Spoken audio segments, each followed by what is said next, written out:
సికింద్రాబాద్లోని parade గ్రౌండ్లో జరిగే మాలల సింహగర్జన సభకు అన్ని ఏర్పాట్లు సిద్ధమయ్యాయి. 200 మంది అతిథులు కూర్చునేలా వేదిక ఏర్పాటు చేశారు. మధ్యాహ్నం 12 గంటలకు ప్రారంభం కానున్న ఈ సభకు తెలంగాణ, ఏపీ నుంచి పెద్ద ఎత్తున మాలలు తరలిరానున్నారు. ఈ మీటింగ్ను విజయవంతం చేయాలని చెన్నూరు ఎమ్మెల్యే వివేక్ వెంకటస్వామి, మాల మహానాడు ప్రెసిడెంట్ చెన్నయ్య పిలుపునిచ్చారు. పరేడ్ గ్రౌండ్లో సభ ఏర్పాట్లను పరిశీలించారు వివేక్. మాలల ఐక్యత చాటి చెప్పేలా సభ జరగనుందని చెప్పారు. సభలో మాలల సామాజిక వర్గ ముఖ్య నేతలు, ప్రముఖులు పాల్గొంటారని వివరించారు. పార్టీలకు అతీతంగా సభను సక్సెస్ చేయాలని తెలిపారు వివేక్.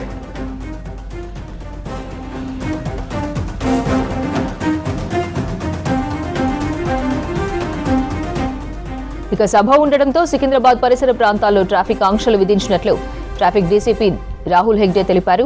పంజాగుట్ట, బేగంపేట నుంచి సికింద్రాబాద్ వరకు ట్రాఫిక్ ఆంక్షలు ఉంటాయన్నారు. సభ కోసం పార్కింగ్ ఏర్పాట్లు చేశామని చెప్పారు.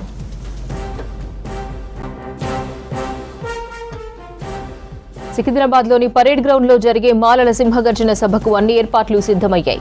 200 మంది అతిథులు కూర్చునేలా వేదిక ఏర్పాటు చేశారు. మధ్యాహ్నం 12 గంటలకు ప్రారంభం కానున్న ఈ సభకు తెలంగాణ, ఏపీ నుంచి పెద్ద ఎత్తున మాలలు తరలిరానున్నారు.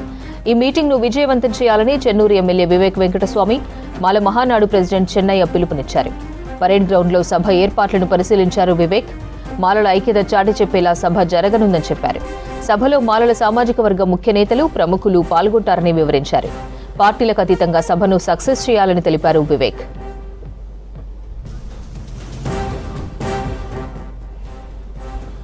పరేడ్ గ్రౌండ్స్ లో మాలల సింహగర్జన సభ ఏర్పాట్లకు సంబంధించి మరిన్ని డీటెయిల్స్ షరీఫ్ లైవ్ లో అందిస్తారు. షరీఫ్, మాలల సింహగర్జనకు ఏర్పాట్లు ఎలా జరుగుతున్నాయి?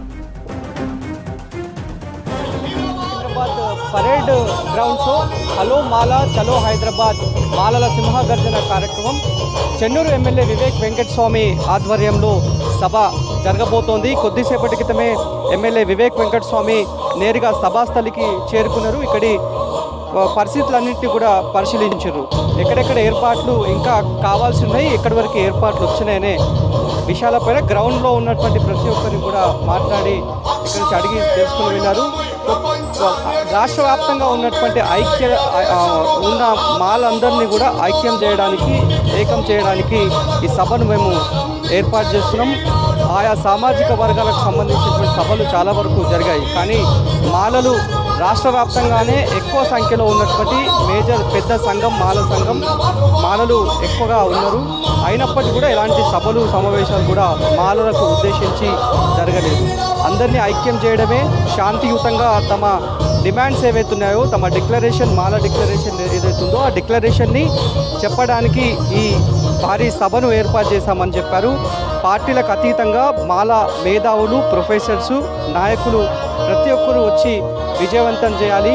మాలలో ముసుగు వేసుకుని ఇంట్లో కూర్చోవద్దు, బయటికి వస్తేనే తమకు సంఖ్యాబలంగా అందేటువంటి ఫలాలన్నీ కూడా అందే ఆస్కారం ఉంటుంది, క్వశ్చన్ చేసే ఆస్కారం ఉంటుంది. ప్రతి ఒక్కరూ తల్లి రావాలనేది కూడా వివేక్ వెంకటస్వామి ఇచ్చినటువంటి పిలుపు. కటన్ రైజర్ మీడియా సమావేశాన్ని కూడా మొన్న ఏర్పాటు చేశారు. ఎలాంటి పొలిటికల్ కాంట్రవర్సీకి సంబంధం లేకుండానే మాల సింహగర్జనను ఏర్పాటు చేస్తున్నాం. పార్టీలకు అతీతంగా రావాలి. రాష్ట్ర వ్యాప్తంగా 30 లక్షల మంది, అంటే మొత్తం ఇప్పటివరకు మా సంఖ్య 30 లక్షలకు మందికి పైగా ఉన్నారు. వాళ్ళందరినీ ఏకం చేయడము, ఆ తర్వాత మొన్నటి సుప్రీంకోర్టు నిర్ణయం ఏదైతే వచ్చిందో దాన్ని మేము తప్పుపడుతున్నాం అనేటువంటి అంశాన్ని చెప్పారు. ఆర్టికల్ 341 హోమోజీనియస్కి వ్యతిరేకంగా ఉంది అనేది మాలలకు సంబంధించినటువంటి అభిప్రాయం. సో వాటిపైన ఏ రకమైనటువంటి ఇబ్బందులు కలుగుతున్నాయి, మాలలకు ఏ రకమైనటువంటి రిజర్వేషన్లు దూరం అవుతున్నాయనేటువంటి విషయాలపైనే వివిధ ఎస్సీ ఎస్టీకి సంబంధించి కూడా ఒక రిజర్వేషన్ల వ్యవహారంలో కుట్రలు జరుగుతున్నాయి. అలాంటి కుట్రలు ఇక్కడి మాలల్లో జరగొద్దనేదే మా యొక్క లక్ష్యం, మా పంతం అదే అనేటువంటి విషయాన్ని కూడా ఇప్పటికే మీడియా సమావేశాన్ని ఏర్పాటు చేసి మాలల నాయకులతో మీడియా సమావేశం ఏర్పాటు చేసి మాట్లాడినటువంటి పరిస్థితి. ప్రస్తుతం మనం సభ ఎక్కడైతే మెయిన్ సభ స్థలి ఉందో అక్కడే ఉన్నాం. 12 గంటలకి గెస్టులు అందరూ కూడా వస్తున్నారు. వివేక్ వెంకటస్వామితో పాటు పెద్దపల్లి పార్లమెంట్ సభ్యులు వంశీకృష్ణతో పాటు మరికొంతమంది గెస్ట్లు అందరూ కూడా వస్తున్నారు. 12 గంటలకి ఇదంతా కూడా ఏర్పాటు చేశారు. అంటే ఎక్కడెక్కడ ఎవరెవరు కూర్చోవాలి, మహిళలకు సంబంధించినటువంటి ప్రత్యేక గ్యాలరీని ఏర్పాటు చేశారు. అదేవిధంగా వాళ్ళకి సంబంధించి ఎలాంటి ఇబ్బంది లేకుండా వాటర్ ఫెసిలిటీ కావచ్చు, లేదంటే అక్కడికి వెళ్ళడానికి టాయిలెట్స్ సదుపాయం అవన్నీ కూడా దగ్గరుండి ఏర్పాట్లను పరిశీలించరు. ఎవరికి ఎలాంటి ఇబ్బంది కలగకుండా సభకు వచ్చేటువంటి ప్రజలకు అదేవిధంగా మేధావులకు గెస్ట్లకు ఎలాంటి ఇబ్బంది కలగకుండా విఐపీస్ ఎవరైనా వస్తే కనుక వాళ్ళకి సెపరేట్గా ఏర్పాట్లు చేశారు. ఇక్కడ ఉన్నటువంటి నిర్వాహకులంతా కూడా విఐపీ గ్యాలరీ ఒకవైపు పెట్టారు, స్టేజ్కి రైట్ వైపు విఐపీ గ్యాలరీ, లెఫ్ట్ అంతా కూడా స్పెషల్ గ్యాలరీని కూడా ఏర్పాటు చేశారు. లేడీస్ గ్యాలరీ అని చెప్పి అక్కడ బోర్డు చూస్తున్నాం. ఈ రకంగా ఒక బ్యారెక్ లాగా ఏర్పాటు చేశారు.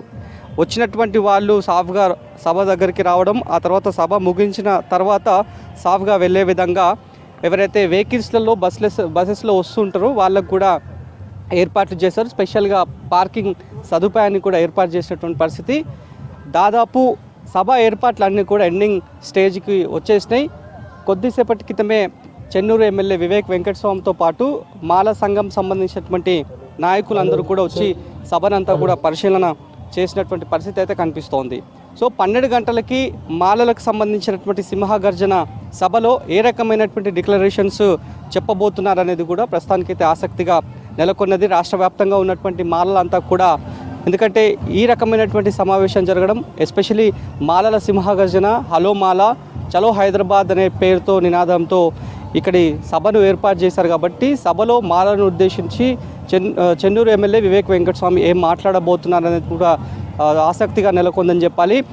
వివేక్ వెంకటస్వామి ఒకటే చెప్తున్నారు, ఎలాంటి ఇటు పార్టీకి కానీ వేరే రాజకీయాలను ఉద్దేశించి ఈ సభ ఉద్దేశం కాదు, కేవలం మాలలకు సంబంధించినటువంటి ఐక్యత మనోభావాలకు సంబంధించినటువంటి అంశమే. దేశవ్యాప్తంగా వివక్ష అనేది ఉంది, వివక్ష లేదని ఎవరైనా చెప్పగలరా అనేటువంటి అంశాన్ని మొన్నటి మీడియా సమావేశంలో వివేక్ వెంకటస్వామి మాట్లాడారు. ప్యూర్లీ మాలలను ఏకం చేయడము, మాలలకు అందాల్సినటువంటి ఫలాలు అందడానికి ఉపయోగపడే ఒక మంచి కార్యం అనేది కూడా వివేక్ వెంకటస్వామి పూర్తి స్థాయిలో 12 గంటలకి ప్రజలందరూ కూడా ఇక్కడికి వచ్చి తమ మాలలంటే ఏంటో చూపించాలి, అందరూ కూడా తరలి రావాలి సభకు అనేది కూడా మాలల దగ్గర నుంచి పిలుపు. 12 గంటల వరకు అయితే సభ అయితే శురు అయ్యే అవకాశం కనిపిస్తుంది.